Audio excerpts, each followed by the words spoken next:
আলাইকুম এভরিওয়ান, সবাই কেমন আছেন? আশা করি সবাই অনেক বেশি ভালো আছেন। আলহামদুলিল্লাহ, আমরাও ভালো আছি।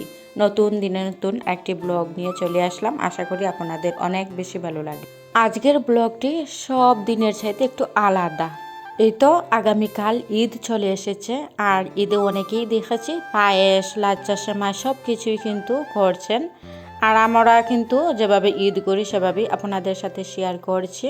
ছোটোবেলা থেকে যেভাবে আমরা ঈদ পালন করি, ঈদ চলে আসার মাত্রই একদিন আগে কিন্তু আমরা জেনে নেই। কারণ হচ্ছে গিয়ে অনেকেই আমাদের সৌদি আরবে আছেন, ওনারা কিন্তু আগের দিন ঈদ করে নেন। আমরা কিন্তু সব আগেই এই খবরটা পেয়ে তারপরের দিন প্রস্তুতি নিয়ে নেই। তো শোনার মাত্রই কিন্তু প্রস্তুতি নেওয়া হয়ে গিয়েছিল।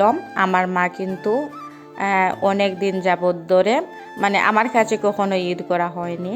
আর আমার মা আমার বাসায় এসেছেন, ওনাকে বললাম যে প্লিজ মা আমার কাছে এবারের মতো ঈদ করে নাও। তো উনি কিন্তু আমার জন্য, মানে আমার অনুরোধের জন্য আমার মা আমার কাছেই কিন্তু ঈদ করছেন। আর যার ফলে ঈদটা আরও ভীষণ, মানে কি বলবো, সুন্দর হয়ে গিয়েছে আমার জন্য।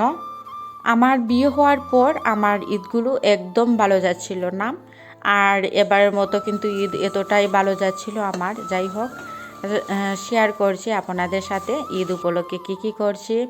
তো এদিকে হচ্ছে গিয়ে ইফতারের সময় আমরা এরকম বিরিয়ানি মানে রান্না করছিলাম, আর ইফতারের সময় খেয়ে নেব ওইগুলো। আর টুকিটাকি কিছু আপনাদের সাথে শেয়ার করছি। পুরোটা হয়তো করতে পারবো না, কারণ এত জামলার মধ্যে কিন্তু করা সম্ভব না। আর এদিকে হচ্ছে গিয়ে আপনারা হয়তো দেখেছেন গরুর মাংস, মানে ঈদ উপলক্ষে আমি বাজার করে নিয়েছিলাম অফ ক্যামেরায়। আর এতগুলো তো ভিডিও করা সম্ভব না। তো পায়েস টায়েস যা কিছু আছে সব কিছুই নিয়ে আসলাম মেয়ের আবদালির জন্য। মানে মেয়েটা বাহানা করছিল যে পায়েস খাবে, আর লাচ্ছি নিয়ে আসলাম। আর অনেকগুলোই কিন্তু বাজার করে নিয়ে এসেছি আমি।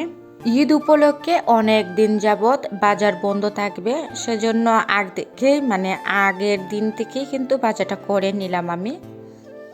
আর এদিকে হচ্ছে গিয়ে আমি আমার মানে মেজু বোনকে বলেছি, তোমরা কিভাবে ঈদ করছো আজ লন্ডনে, তুমি একটু ভিডিও করে আমাকে দিও। আর ওই জায়গাতে কিন্তু আমার ছোটো ভাই একটা আছে, মানে একদম ছোটো, আমাদের বোনের মধ্যে আর ভাইয়ের মধ্যেও কিন্তু অনেক ছোটো।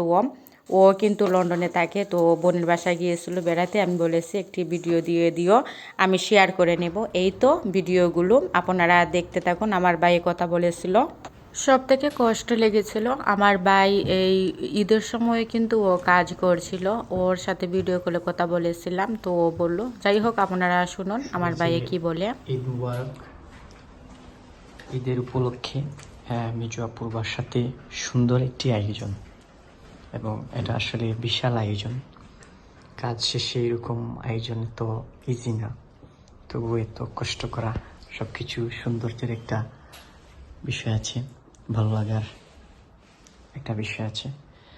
অ্যান্ড স্পেসিফিক যদি আমি বলি, এই দুইটি গ্লাস ওনার কর্মস্থান থেকে দেওয়া, কর্মস্থল থেকে ওনাদের সুন্দর গিফট, প্রশংসা করতে হবে। অ্যান্ড এই তো বিশাল একটি আয়োজন, দেখতে অনেক সুন্দর লাগছে। সবাইকে ঈদ মুবারক, ঈদের অনেক অনেক শুভেচ্ছা। সবাই সবার পরিবারকে সময় দিন এবং উপভোগ করুন। ধন্যবাদ।